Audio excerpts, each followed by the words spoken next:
¿Está bien ahí? Sí. ¿Está bien ahí? Ya. Buenos días, hermanos.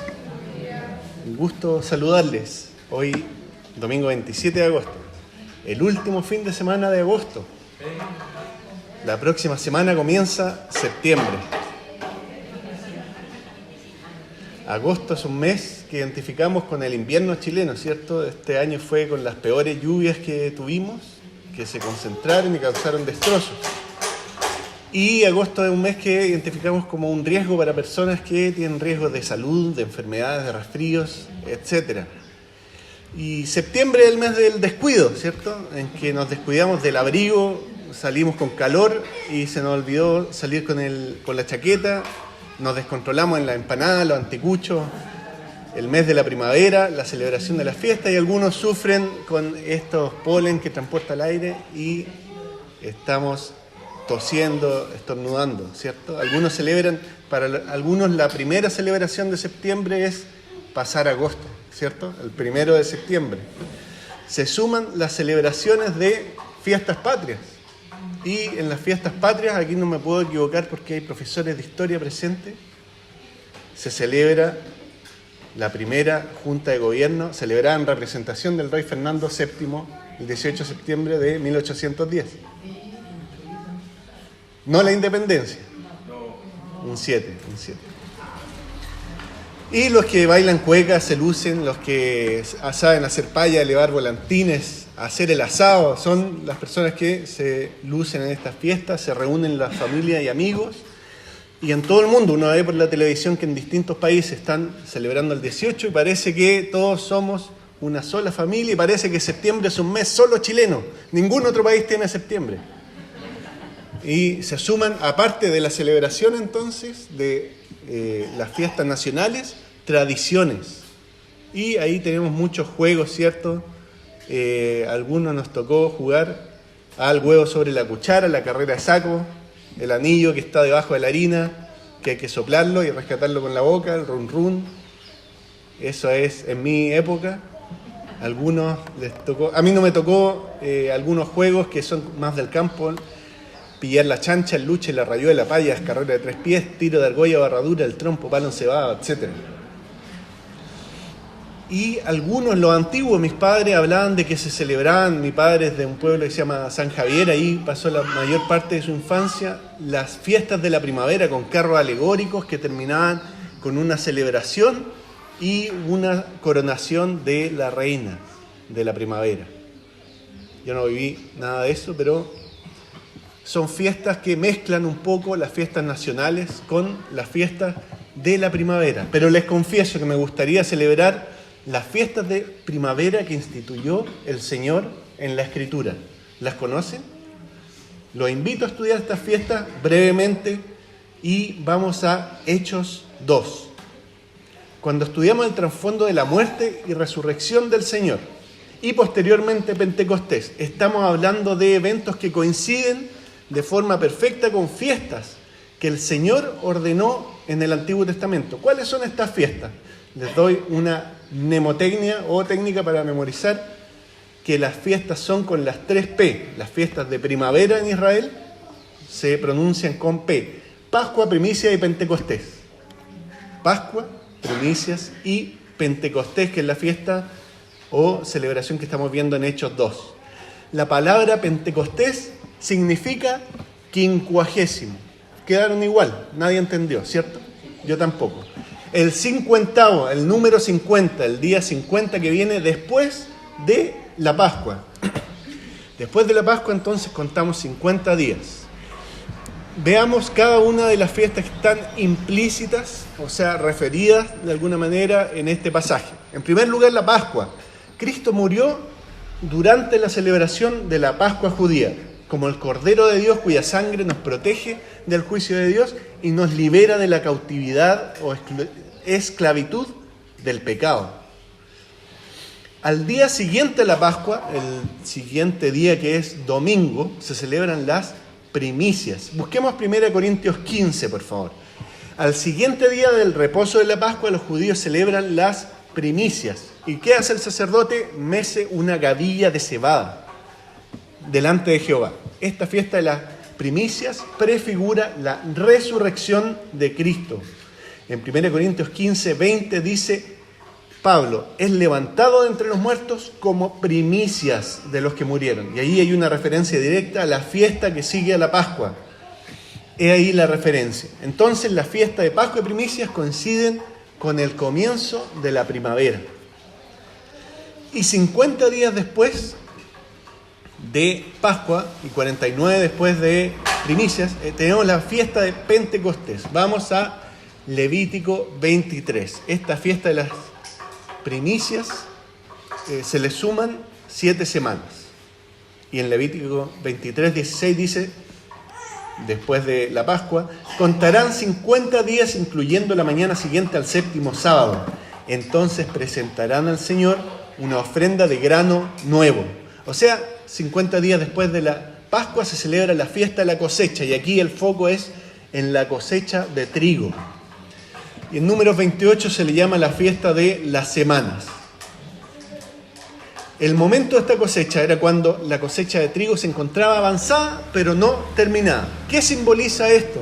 Significa que los 120 que están en ese aposento alto son un avance de la cosecha, en espera de la cosecha final de la iglesia, que hará el Señor al final de los tiempos, que es cuando Él dice que los ángeles bajarán y harán la gran cosecha de la iglesia, para juicio de algunos y para compartir con el Señor eternamente. Todas estas fiestas incluyen sacrificios de animales, ofrendas de alimentos, pero quiero que nos fijemos en particular en un elemento, en el pan. En las dos primeras fiestas, en Pascua y en primicias, el pan que se trae es sin levadura. Y esto simboliza que no hay pecado ni en la muerte de Cristo ni en su resurrección. En cambio, cuando los sacerdotes ofrecían 2 panes en Pentecostés, estos sí contenían levadura. La levadura simboliza el pecado. ¿Y qué pasa en Pentecostés? Se introduce la iglesia. Por lo tanto, se introduce el pecado. Sin embargo, es una fiesta en la que se pide perdón, se agradece por los alimentos y el Señor, sabiendo que nosotros venimos con pecado, igualmente nos ordena celebrar la fiesta y agradecerle por estas cosechas. Así quedó establecido en el Antiguo Testamento, ¿ya? Pero con el tiempo se añadieron nuevas tradiciones. ¿Se acuerdan que yo les decía, en las fiestas patrias se celebra la independencia del país con esta primera Junta de Gobierno y se le añaden tradiciones? Es igual en Israel. Se empezaron a celebrar otros motivos que no eran las cosechas, que no era el agradecimiento por los alimentos solamente. Para el tiempo en que vemos el relato de Hechos 2, hay una celebración que también está el día de Pentecostés. ¿Cuál es? El pueblo de Israel celebraba la entrega de la palabra de Dios, de la Torá o de los mandamientos en el monte Sinaí a Moisés. ¿Cómo llegaron ellos a esta conclusión? Ellos dijeron desde la Pascua, que es la salida de Egipto, más o menos pasaron 50 días. Y en esos 50 días coincide con la fiesta de Pentecostés, por lo tanto celebramos la entrega de la ley en el monte Sinaí. Y en esos días, desde el día 1 estamos en el día 1 de los 49 días, estamos en el día 2 de los 49 días, y así, iban contando uno a uno hasta que llegaba Pentecostés. ¿Y por qué? Porque ellos decían, no está completa la liberación, no basta con salir de Egipto, sino que tenemos que encontrar una liberación de nosotros mismos. No basta con liberarse del faraón, basta con liberarse del pecado gracias a la ley, a la verdad. Ella es la que nos libera, los 10 mandamientos.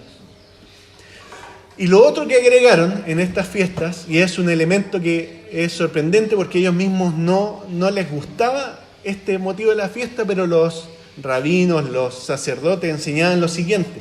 Cada pan que ofrecían al Señor simbolizaba por un lado a los israelitas y por otro a los gentiles. Entonces los gentiles se iban a agregar a esta fiesta de Pentecostés. Y ambos fueron cumplidos en Hechos 2, como vamos a ver a continuación. Todos estos elementos, todo esto, incluso estos elementos que le agregaron, que estos peregrinos iban a celebrar a Jerusalén, fueron cumplidos en Hechos 2. y vamos a ver cómo se cumplieron. Entonces ellos decían, por un lado, te agradecemos por esta cosecha y te agradecemos por la ley. Vamos a Hechos 2, entonces veamos cada versículo brevemente. Entre el capítulo 1 y el capítulo 2, quiero que agreguemos otro versículo en la Biblia.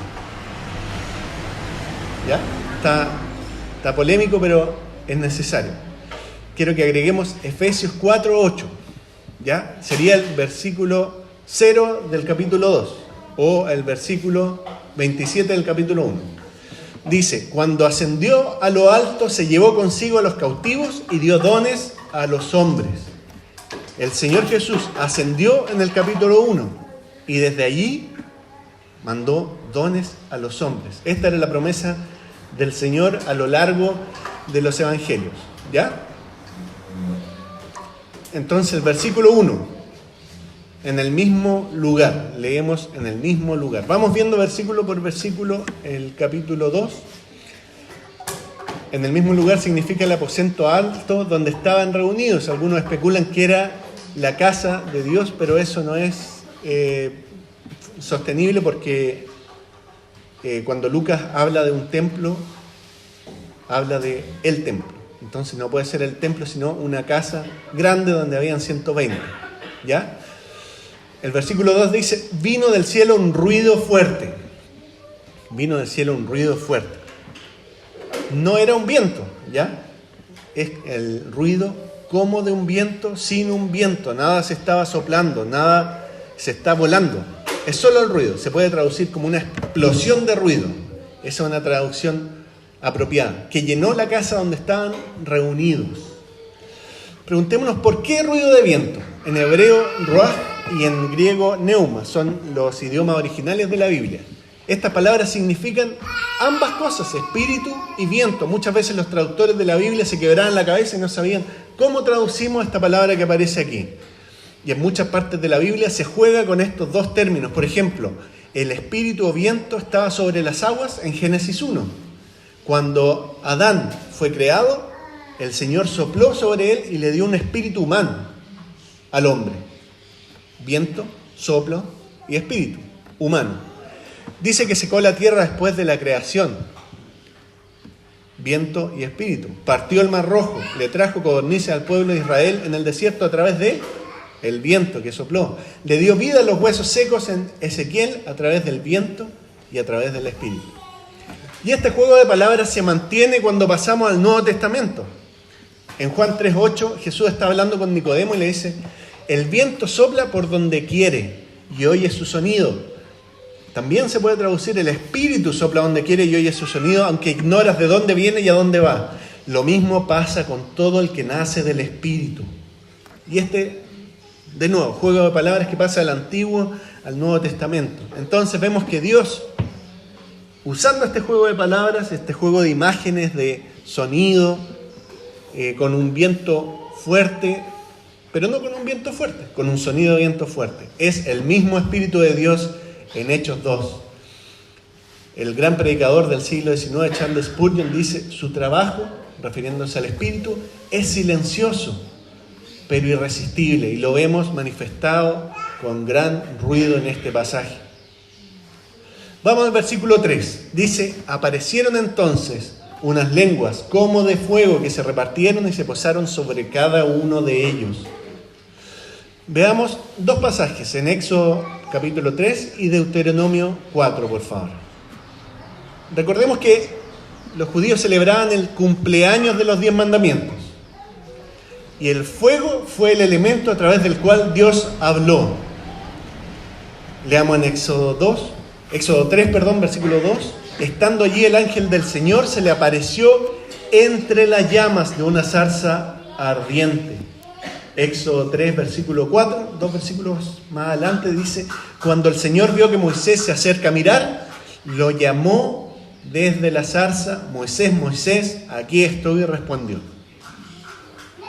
Era un fuego que hablaba, un fuego desde el cual el Señor hablaba. Y vamos a Deuteronomio 4.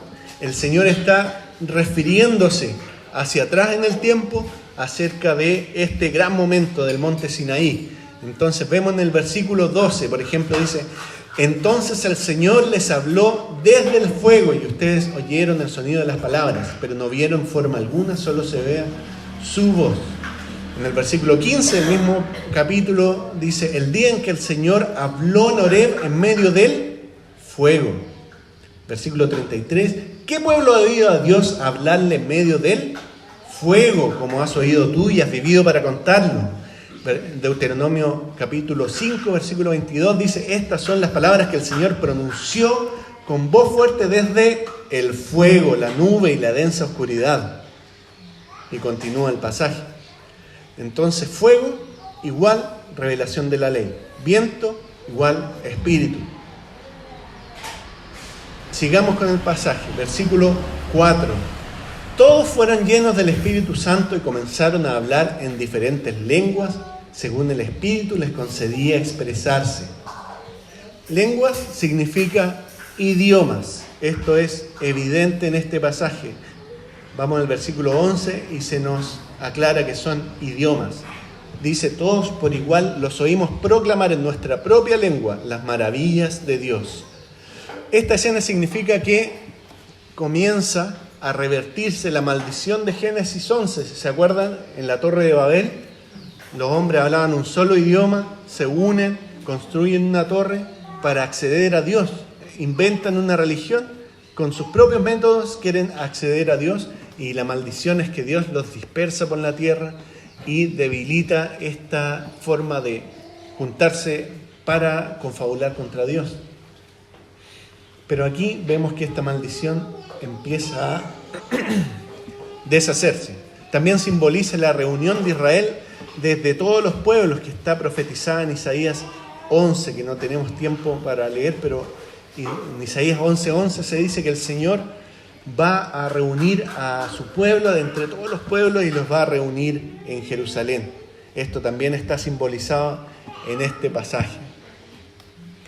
Veamos una breve explicación de todo este pasaje de la Biblia.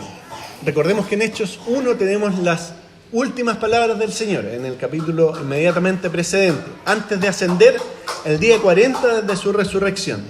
Y les dice que esperen, porque les va a ser dado el Espíritu Santo, y la espera dura 10 días. En estos días sucede lo que nos compartía nuestro hermano Ignacio la semana pasada, que esperaron en oración todos juntos y designan a Matías en el puesto de apóstol. Estaba, ¿se acuerdan? El gran José, Barnabás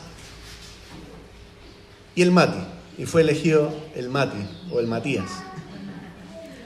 Entonces el pasaje de Hechos 2 nos habla de el nacimiento de la iglesia en el cumplimiento de la promesa del Espíritu Santo, enviada cuando el Señor asciende, da dones a los hombres y los reparte a través del Espíritu Santo. Y este primer pack, podemos decir, este primer grupo de dones son estas manifestaciones que se observan maravillosas ahí, de este don de lenguas y estos fuegos repartidos en cada uno de los que están presentes. El Espíritu Santo fue profetizado primero por Juan el Bautista y luego por nuestro Señor durante su ministerio. Y esta es una promesa que viene dada a lo largo de todo el Nuevo Testamento, toda la Biblia, podemos decir. Por ejemplo, veamos en Juan 14:17, el mismo Señor promete que el Espíritu de verdad morará y estará con ustedes, o sea, los apóstoles. Y en el versículo 26 dice: el Espíritu Santo les enseñará todas las cosas y que les hará recordar todo lo que Jesús ha dicho. En Juan 16 también dice a los apóstoles que les conviene que se vayan, porque si se va, entregará el Paráclito o Espíritu. En el versículo 13 de 16 dice que cuando venga el Espíritu de la verdad, Él os guiará a toda verdad. Maravilloso, ¿cierto? Parece que el Espíritu es el estándar de verdad, de exactitud, de unión entre los creyentes, el que nos enseña. Pero, lamentablemente, hay una confusión respecto a la doctrina del Espíritu Santo, que voy a compartir con humildad, con lo que yo entiendo que dicen las Escrituras, sin la intención de polemizar ni dividir a la iglesia. Pero voy a compartir lo que dice la teología pentecostal. ¿Y por qué la teología pentecostal? Porque es importante como enseñanza de este pasaje en muchas iglesias y en nuestro país. La iglesia más mayoritaria, la que ha tenido el mayor alcance, es la iglesia metodista pentecostal. Vamos al primer pastor que trajo esta doctrina a Chile, que fue el pastor norteamericano Willis Hoover. Y él dice lo siguiente: la iglesia es pentecostal. ¿Ya? Él está definiendo a la iglesia pentecostal de la siguiente manera: porque cree que los acontecimientos del día de Pentecostés eran la inauguración por el Espíritu Santo de la iglesia, que Cristo quería que permaneciera hasta que Él volviera en persona. ¿A qué se refiere el pastor Hoover? Al bautismo del Espíritu Santo que se manifiesta en el hablar en lenguas hasta hoy a través de una segunda bendición, o sea, el bautismo del Espíritu Santo. Vamos a explicar esto brevemente a continuación. Veamos estas dos doctrinas, separemos lo que nos enseña el pastor Hoover en dos partes. Primero, la segunda bendición. ¿Qué significa la segunda bendición? Es la que viene después de la primera bendición. ¿Y cuál es la primera bendición? La salvación, ¿ya? Todos somos salvos en Cristo por fe, por gracia. Él fue muerto en la cruz y Él paga nuestros pecados. Y Él dice que esto está aquí, en este capítulo de Hechos 2. ¿Por qué? Los apóstoles ya estaban salvos, la iglesia, los 120 seguidores ya estaban salvos. Pero ellos se juntaron, oraron fervientemente y les fue dado una segunda etapa de su salvación, como una actualización súper poderosa de la fe, que es este bautismo del Espíritu Santo que baja en ellos. Ellos no habían experimentado Hechos 2. Y un pentecostal separa así a la iglesia. Él te dice: ¿tú estás en Hechos 1 o estás en Hechos 2? Ah, no, tú estás en Hechos... Mira, acércate porque tú eres más espiritual. Tú estás en Hechos 2. Deja ahí a este lado que está en Hechos 1 solamente. Y así dividen a la iglesia y así debilitan la comunión de los hermanos. ¿Qué nos dice? ¿Qué podemos responder al pastor Hoover desde la Escritura? Vamos a 1 Corintios 12. El apóstol Pablo nos dice, nos aclara que cada creyente ya ha sido bautizado en el Espíritu Santo. Este hecho, en Hechos 2, el bautismo es un hecho histórico que queda ahí para la gloria de la iglesia, para ver cómo ella nació. Pero desde ahí en adelante, cada creyente es bautizado en el Espíritu Santo. Vamos a 1 Corintios 12, versículo 13. Dice: ¿algunos fuimos bautizados? No dice algunos, dice todos. Fuimos bautizados por un solo espíritu para constituir un solo cuerpo, ya sea judíos o gentiles, esclavos o libres, y a todos se nos dio a beber de un mismo espíritu. En Efesios 1:13, no lo busquen, lo voy a referir solamente, se nos dice que el Espíritu Santo es un sello de todos los creyentes. En Él también ustedes, cuando oyeron el mensaje de la verdad, el evangelio que les trajo la salvación, y lo creyeron, ¿ya? Hechos 1, salvación, fueron marcados con el sello que es el Espíritu Santo prometido. O sea, ambas cosas en el mismo hecho, en la salvación. No una y después la otra, no una etapa inmadura de la fe y después una etapa madura, sino la misma etapa. En el perfecto diseño de Dios, el relato del nacimiento de la iglesia está programado en un lugar, un día y a una hora para un grupo de personas. Está prefigurado, como veíamos, por Pascua primicias, en los tiempos exactos de Dios, no como una bendición que viene como resultado de la oración de la iglesia, y eso es importante señalarlo. Obviamente que las mayores bendiciones vienen como resultado de la oración de la iglesia, la oración humilde, pero también podemos decir que no vinieron debido solo a la oración de la iglesia que estaban reunidos, sino que se dio en armonía, que la iglesia oró y Dios mandó en el tiempo perfecto, que fue 50 días después de la Pascua, al Espíritu Santo. Pasemos a una segunda enseñanza, el don de lenguas como señal del bautismo en el Espíritu Santo. Esta es otra doctrina pentecostal. Vamos a 1 Corintios capítulo 14.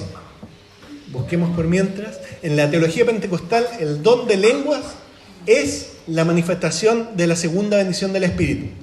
Y esto se manifiesta con lenguas espirituales o angelicales que no se pueden identificar con ningún idioma conocido. Esta práctica también se encuentra en algunas prácticas paganas y es algo que ya el apóstol Pablo combatió en el siglo I. Y esto está introduciéndose en la iglesia de Corinto. Y se refutó de la siguiente forma. Vamos al versículo 9. Avanzando el versículo 9 dice: a menos que su lengua pronuncie palabras comprensibles, ¿cómo se sabrá lo que dicen? Será como si hablaran al aire. ¿Quién sabe cuántos idiomas hay en el mundo? Y ninguno carece de sentido.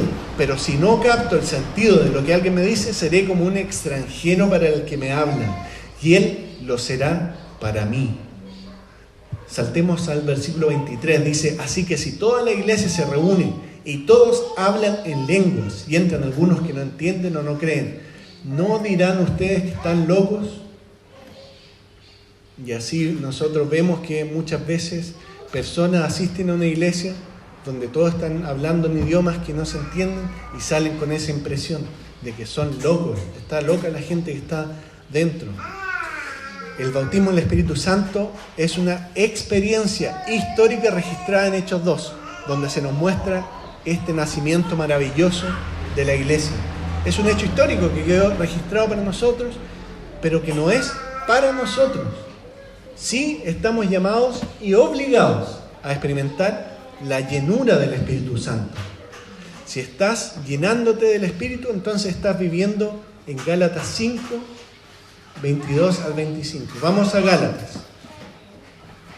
Y aquí se nos muestra qué es una persona llena del Espíritu, que es el mandamiento que sí tenemos para el día de hoy. Yo lo aprendí de la Reina Valera como amor, gozo, paz, paciencia, benignidad, bondad, fe, mansedumbre, templanza. Pero hay un lenguaje más moderno aquí.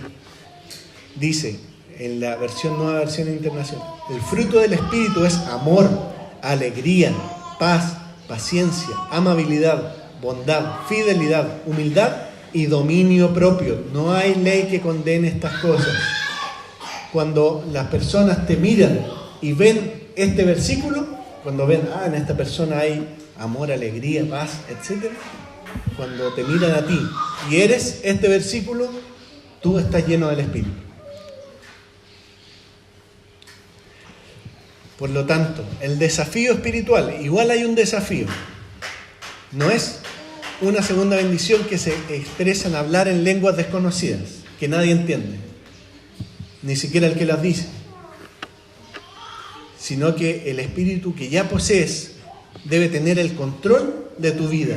Y eso se logra por la gracia divina y por nuestra fidelidad. No hay tal cosa como una repetición del bautismo del Espíritu Santo, pero sí una llenura de Él. El bautismo del Espíritu Santo ya está garantizado. La llenura es un abandonarse, un entregarse a Él, un abandonar el pecado continuo y un aferrarse a lo que Él dice, una santificación progresiva, día a día. En ninguna parte del Nuevo Testamento se nos dice que tratemos de estar bautizados en el Espíritu Santo, pero sí se nos dice que estemos llenos del Espíritu. Por último, leamos Efesios 5, que es los versículos que leímos antes de este sermón que leímos en comunidad. En Efesios 5 se nos va a entregar la clave de la llenura del Espíritu. Ustedes no han perdido el tiempo viniendo hoy día a la iglesia. Van a tener la clave de cómo llenarse en el Espíritu. Mejor que un pentecostal. Dice, versículo 18, no se emborrachen con vino que lleva al desenfreno. Estamos en Efesios 5. Al contrario, sean llenos del Espíritu. Y uno dice, ¿ya cómo soy lleno del Espíritu entonces? Versículo 19, sale una lista de indicaciones. Dice, anímense unos a otros con salmos, himnos y canciones espirituales. Canten y alaben al Señor con el corazón. Y sigue la lista. En el versículo 20 se describe la vida en el Espíritu, dar gracias por todo. darle a cada rato al Señor gracias por todo, gracias por estar bien, gracias por respirar, gracias por el sol, gracias por las flores, por los loros que están gritando atrás. Gracias, Señor. 21, sométanse unos a otros. Habla después el 22 de la sumisión de las esposas a los esposos, pero no a cualquier esposo. Estamos hablando del 25, el amor del esposo tiene que ser como Cristo a la iglesia, en correspondencia, y eso genera una armonía espiritual maravillosa. Y vamos a Colosenses 3:16. Tengamos a mano Efesios 5 y contrastémoslo como un espejo de Colosenses 3. Fíjense que se va a repetir muchas instrucciones. Por ejemplo, en el versículo 16 de Colosenses va a decir lo siguiente, la misma instrucción dicha en otras palabras, dice que habite en ustedes la palabra de Cristo con toda su riqueza. ¿Cuál era la instrucción? Llénense, sean llenos del Espíritu. Aquí dice que habiten ustedes la palabra de Cristo con toda su riqueza. Fíjense que las instrucciones que siguen son muy similares. Instrúyanse y aconséjense unos a otros con sabiduría, canten salmos, himnos y canciones espirituales a Dios con gratitud de corazón. Luego las mismas normas para la familia cristiana que vimos en Efesios. Esposas, sométanse a sus esposos como conviene al Señor. En el 19, esposos, amen a sus esposas y sean duros. No sean duros con ellas. No sean duros. Está bien, están atentos, están despiertos.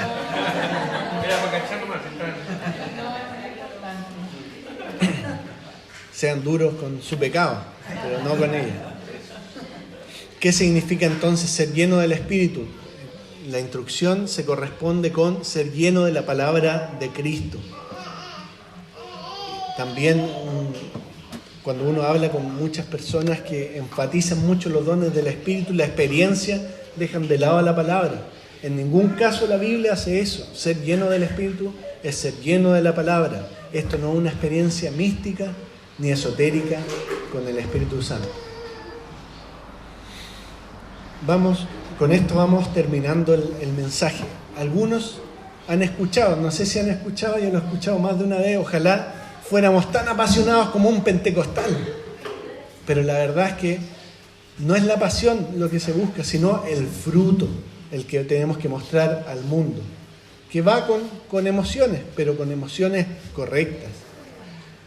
Y al principio yo les decía que me gustaría celebrar las fiestas de la primavera que el Señor ordenó en Israel, las verdaderas fiestas, a pesar de que celebramos nuestras fiestas y nos llena de regocijo. Tenemos esta primavera adelantada incluso que observamos ahora. Las fiestas que el Señor mismo ordenó serían lo perfecto. Pero hoy tenemos algo mejor. Tenemos algo mejor, que es celebrar el cumplimiento de ellas en el nacimiento, resurrección y el bautismo del Espíritu Santo por el Señor.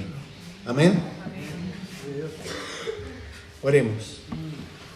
Señor, queremos ser llenos del Espíritu Santo, que no haya ningún esfuerzo que no estemos dispuestos a hacer, que no haya ninguna distracción, por la que no estemos dispuestos a abandonarla por tu palabra, Señor, y así ser llenos del Espíritu al ponerla en práctica. Que el diablo no nos robe la palabra como nos dice la Biblia que lo hace en las parábolas.